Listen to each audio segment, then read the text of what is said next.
இன்றைக்கு நாம் தியானிக்க இருக்கிற வசனம் பிரசங்கி 3ஆம் அதிகாரம் 11வது வசனம். அவர் சகலத்தையும் அதினதின் காலத்திலே நேர்த்தியாய் செய்திருக்கிறார், உலகத்தையும் அவர்கள் உள்ளத்திலே வைத்திருக்கிறார். ஆதலால் தேவன் ஆதி முதல் அந்த மட்டும் செய்து வரும் கிரியையை மனுஷன் கண்டுபிடியான். இங்கே கர்த்தர் சொல்லுகிறார், அவர் சகலத்தையும் அதினதன் காலத்திலே நேர்த்தியாய் செய்திருக்கிறார். எல்லா காலங்களுக்கும் என்னென்ன செய்யப்பட வேண்டுமோ அதெல்லாம் அவர் நேர்த்தியாக செஞ்சு வச்சுருக்கார் இல்லையா. அதனால் மனுஷன் தேவனுடைய காரியங்களை கிரியைகளை அவன் எவ்வளோதான் ஆராய்ந்து பார்க்கணும்னு நினச்சாலும் அதை மனுஷனால் கண்டுபிடிக்க முடியாது. ஏன்னா தேவனே ஆதி முதல் அந்த மட்டும் செய்து வரும் கிரியையை மனுஷன் கண்டுபிடியான்னு வசனம் சொல்லுகிறத பார்க்குறோம். இங்கே ரோமர் 1ஆம் அதிகாரம் 19-20 வசனத்தில் பார்க்கும்போது, தேவனை குறித்து அறியப்படுவது அவர்களுக்குள் வெளிப்பட்டு இருக்கிறது, தேவனே அதை அவர்களுக்கு வெளிப்படுத்தி இருக்கிறார். தேவனை குறித்து நாம் அறிந்து கொள்ளணும்னா அது நமக்குள்ளே அவர் வெளிப்படுத்தியும் வச்சிருக்கிறார், அதை அவர்களுக்கு வெளிப்படுத்தியும் இருக்கிறார் இல்லையா. தேவனுடைய கிரியைகள் மகத்துவங்களை எல்லாம் நம் மகத்துவத்தை நாம் அறியணும்னா நம் கண்ணால் தேவன் உண்டாக்கியவைகளை காணும் போதே தேவனுடைய மகத்துவங்களையும் அவர் கிரியைகளையும் நாம் அறிந்து கொள்ள முடியும். இந்த ரோமர் 1ஆம் அதிகாரம் 20வது வசனத்தில் பாருங்கள், எப்படி என்றால் காணப்படாதவைகள் ஆகிய அவருடைய நித்திய வல்லமை தேவத்துவம் என்பவைகள் உண்டாயிருக்கிறவைகளினாலே உலகம் உண்டான முதற்கொண்டு தெளிவாக காணப்படும், ஆதலால் அவர்கள் போக்கு சொல்ல இடமில்லை. அப்போ தேவனுடைய மகத்துவத்தையும் அவருடைய தெய்வத்துவத்தையும் அவருடைய நித்திய வல்லமையும் தேவன் உண்டாக்கியிருக்கிற இந்த உலகத்திலே உண்டாக்கியிருக்கிறவர்களை முதற்கொண்டு நாம் தெளிவாக காண முடியும். அப்படி இருக்கும்போது கர்த்தர் மகத்துவம் உள்ளவர், அவர் அதன் காலத்திலே சகலத்தையும் செய்ய வல்லவர். அது எல்லாத்துக்கும் நம்ம என்ன பண்ண முடியாது, போக்கு சொல்ல முடியாது. ஏன்னா கர்த்தர் சகலத்தையும் உண்டாக்கி இருக்கிறார் இல்லையா. அவருடைய நித்திய வல்லமையை நாம் இந்த உலகத்தில் காண்கிறோம், அவர் மகத்துவத்தை பார்க்கிறோம்.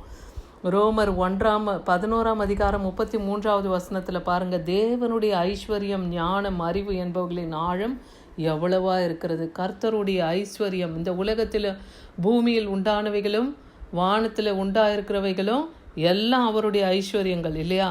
அவருடைய ஞானம் அளவிடப்படாது, அவருடைய ஞானம் அனந்த ஞானம் இல்லையா. அவருடைய ஞானம் அறிவு இவைகளுக்கு அதனுடைய ஆழங்களே எவ்வளவா இருக்குதுன்னு இருக்கு, அதை யாராலையும் அறிய முடியாது. அவருடைய நியாய தீர்ப்புகள் அளவிடப்படாதவைகள், அவருடைய வழிகள் ஆராயப்படாதவைகள்.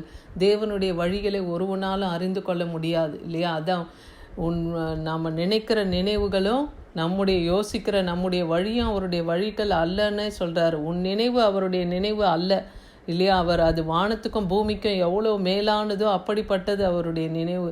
அவருடைய வழிகளை ஒருவனாலும் ஆராய்ந்து பார்க்க முடியாது. யோபு 11:7 யோபு இங்கே சொல்கிறார், தேவனுடைய அந்தரங்க ஞானத்தை நீ ஆராய்ந்து சர்வ வல்லவருடைய சம்பூர்ணத்தை நீ அறியக்கூடுமோ. நாம் கண்களில் பார்க்கறது கொஞ்சம்தான், ஆனால் நம்ம காணக்கூடாதவைகளை அநேகத்தை தேவன் சிருஷ்டித்து அவருடைய மகத்துவத்தினாலே வைத்திருக்கிறார் இல்லையா. அவர் வல்லமையின் கிரியையினாலே அதெல்லாம் உண்டாக்கியிருக்கிறார். நாம் பார்க்கறது கொஞ்சம்தான், இன்னும் அநேக காரியங்கள் அவருடைய சம்பூர்ணத்தை யாராலையும் அறிய முடியாதுன்னு இங்கே யோபு சொல்லுகிறத பார்க்குறோம். பிரசங்கி 8:11 சொல்லுது, தேவன் செய்யும் சகல கிரியைகளையும் நான் கவனித்து பார்த்து சூரியனுக்கு கீழே செய்யப்படும் கிரியை மனுஷன் கண்டுபிடிக்க கூடாது என்று கண்டேன். அதை அறியும்படி மனுஷன் பிரயாசப்பட்டாலும் அறிய மாட்டான், அதை அறியலாம் என்று ஞானி எண்ணினாலும் அதை அறிந்து கொள்ள மாட்டான். நீங்கள் வேதவசனம் சொல்லுகிறத பார்க்குறோம். அப்போ தேவனுடைய செயல்கள் அவருடைய கிரியைகள்லாம் நம்ம கவனித்து பார்க்கும்போது இந்த சூரியனுக்கு கீழே தேவன் செய்திருக்கிற கிரியைகளை மனுஷனால் கண்டுபிடிக்க முடியாது.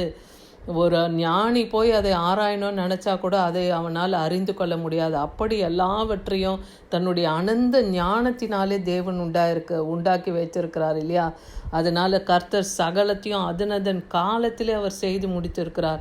ஆதியாகமம் 1:31 பார்க்குறோம், தேவன் சகலத்தையும் படைச்சிட்டு என்ன சொல்கிறாருன்னா, தாம் உண்டாக்கின எல்லாவற்றையும் அவர் பார்த்தார், அது மிகவும் நன்றாக இருக்குதுன்னு சொல்கிறாரு இல்லையா. எல்லாத்தையும் அவர் படைச்சி எல்லாம் அழகாக இருக்குன்னு அவர் பார்த்து மகிழ்கிறத பார்க்குறோம். யோபு 5:9 பார்க்குறோம், யோபு சொல்கிறார், ஆராய்ந்து முடியாத பெரிய காரியங்களையும் எண்ணி முடியாத அதிசயங்களும் செய்கிற தேவன் தான் நம் தேவன் இல்லையா. அப்போது நம்ம தேவனால் கூடாத காரியம் ஒன்றுமே இல்லை. இதை தான் இன்றைக்கி நமக்கு வலியுறுத்தி சொல்கிறார். பிரசங்கி 7:29 பாருங்கள், தேவன் மனுஷனை செம்மையானவனாக தான் அவர் உண்டாக்குனார். ஆனால் அவர்களோ அநேக உபாய தந்திரங்களை தேடிக்கொண்டார்கள். இதை மாத்திரம் கண்டேன்னு இங்கே கர்த்தர் சொல்லுகிறத பார்க்குறோம். மனுஷனை செம்மையானவனாக நல்லவனாக தான் தேவன் உண்டாக்கினார் இல்லையா? ஆனால் அவன் தனக்கு தன்னுடைய காரியங்களில் அநேக உபாய தந்திரங்களை, தீமையான உபாய தந்திரங்களை அவன் தெரிந்து கொண்டு இருக்கிறான்னு சொல்கிறாரு. மத்தேயு 11:27 பார்க்குறோம், சகலமும் என் பிதாவினாலே எனக்கு கொடுக்கப்பட்டிருக்குன்னு இங்கே ஆண்டவராகிய இயேசு கிறிஸ்து சொல்கிறத பார்க்குறோம். பிதாவாகிய தேவன் இயேசு கிறிஸ்துவுக்கு சகலத்தையும் ஒப்பு கொடுத்துட்டார் இல்லையா? பிதா தவிர வேறு ஒருவனும் குமாரனை அறிய முடியாது. அதே போல் குமாரனும் தன்னை யாருக்கு வெளிப்படுத்தணும்னு சித்தமாக இருக்கிறாரோ அவனும் தவிர வேறு ஒருவனும் பிதாவை அறிய முடியாது. அப்போது தேவன் சகலத்தையும் கிறிஸ்துவுக்கு ஒப்பு கொடுத்துருக்கிறார். கிறிஸ்துவ வெளிப்படுத்தினாதான் பிதாவையே நாம் காண முடியும் இல்லையா? அவர் யாருக்கு சித்தமாக தன்னை வெளிப்படுத்தணும்னு சித்தம் வைத்திருக்கிறாரோ அவங்கள தவிர ஒருவரும் பிதாவை அறிய முடியாதுன்னு சொல்கிறாரு. யோபு 31:23 பார்க்குறோம், சர்வ வல்லவரை நாம் கண்டுபிடிக்கக்கூடாது. அவர் வல்லமையிலும் நியாயத்திலும் பெருத்தவர். அவர் மகா நீதிபரர். அவர் ஒடுக்க மாட்டார்னு பார்க்குறோம். அப்போ கர்த்தர் எப்படி இருக்கிறவர்? அவர் சர்வ வல்லமுள்ள தேவன் இல்லையா? அவர் சர்வத்தையும் சிருஷ்டித்து ஆள்கிறவர். கர்த்தர் ராஜரிகம் பண்ணுகிறவராக இருக்கிறார். அவருக்கு வானம் சிங்காசனம், பூமி அவரது பாதப்படியாக இருக்கிறத பார்க்குறோம். அவர் வல்லமையிலும் நியாயத்தில் பெருத்தவர், நியாயத்தில் பெருத்தவராக இருக்கிறார். அவர் மகா நீதிபரராக இருக்கிறார். அதனால் அவர் ஒருவரையும் ஒடுக்க மாட்டார்னு இங்கே வேத வசனத்தை சொல்லுகிறத பார்க்குறோம். இன்றைக்கி தேவனுடைய அதிசயங்களையும் அற்புதங்களையும் தேவன் நமக்கென்று வைத்திருக்கிறதையும் நம்மால் ஆராய்ந்து அறிய முடியாது. அவர் சகலத்தையும் நமக்கு திட்டம் பண்ணி வைத்திருக்கிறார். அவர் சகலத்தையும் அதனதின் காலத்திலே நேர்த்தியாய் செய்து வைத்திருக்கிறார் இல்லையா?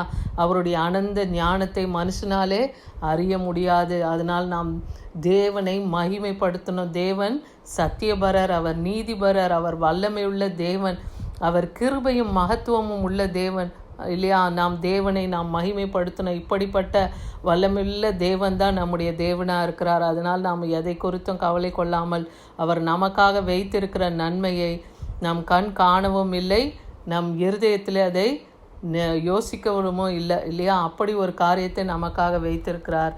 நாம் அதை விசுவாசிப்போம். ஆமேன்.